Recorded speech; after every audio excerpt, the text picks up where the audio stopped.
In this video, I'm going to be going over the top 10 creatures with special abilities in Ark Survival Ascended. Now, these are in no particular order, but all of these are really useful and have really good abilities.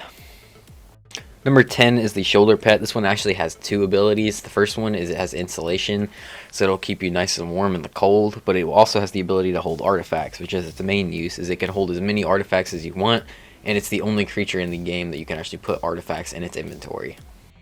Number 9 is the Utyranis. This one's great for boss fighting because it has the ability to do Courage Roar, which gives like a 20% increase in damage and a 20% increase in like health and resistance as well. It also has a Fear Roar, which you can use to scare off dinos. Number 8 is the Dipus. The Dipus has a unique ability where it can actually store oxygen. You can only ride it underwater, but it's really fast. You can basically go up here and take oxygen from it, so you don't have to wear a scuba suit. And when you're riding it, it'll automatically take oxygen from it, and it will just use its oxygen bar as your oxygen stat, and it has a ton of oxygen it can use. Number 7 is the Beelzebufu. This thing is useful because it can turn Mega Nira into cementing paste, and it does a crap ton of damage to them. It does like 1,000 damage, as you can see right here. It has like boosted damage towards them, and as soon as it kills them and harvests them, it turns them into cementing paste. So you can get tons of cementing paste this way by going into caves and stuff and just farming it just like this. Number 6 is the Procoptodon. The Procoptodon is not only a really good travel mount because of how fast it is and its jump is insanely good, but it also has the ability to store baby dinos in its pouch. So you can basically just claim the dinos in the wild now, since those exist in Ark Ascended, and you can just put them straight into its pouch and run around with them, which is great for carrying them around, especially if you don't have cryopods. Number 5 is the Overrptor. Now with Ark Ascended, it has a new ability which makes it super useful. It can basically pick up eggs in its radius. So you can turn it on fertilized or non-fertilized or both, or just none if you don't want it to pick stuff up. But basically it'll just pick up eggs in the area, so if they lay eggs, it'll automatically pick them up. Number 4 is the Basso. This is one of the best water creatures in the game because it is completely resistant to any shock abilities like the electro eel things, as well as the jellyfish stun that dismounts you. It's completely like ignores that.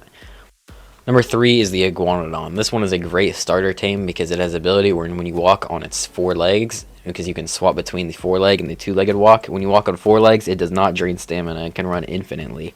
It also has an ability, if you put berries in its inventory, it can change them to seeds, and it will change all of the berries straight from its inventory straight into seeds.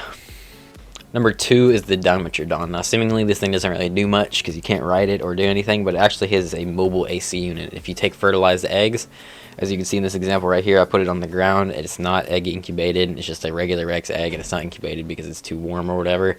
But you can throw it right next to a Utyranis, and it works exactly like an air unit would and would start incubating it. So you can use these as early game incubators if you don't want to make AC units. Number 1 is the Deon. The Deon has an insanely useful ability, which is its healing ability. Basically, as you can see right here, the health is not going up by very much on these Rexes, but I can enable the healing mode. It just takes a lot of food. Once it does that, in the radius, it'll start healing everything, and it will give it a huge boost in health. As you can see right here, the health is going up by quite a bit every second. Like I said, the only downside of this is it takes a ton of food, so you're going to need a lot of meat in order to run this ability on the Deon. That's going to be it for this video. If you guys did enjoy, make sure to leave a like and also subscribe. Thanks for watching, and bye.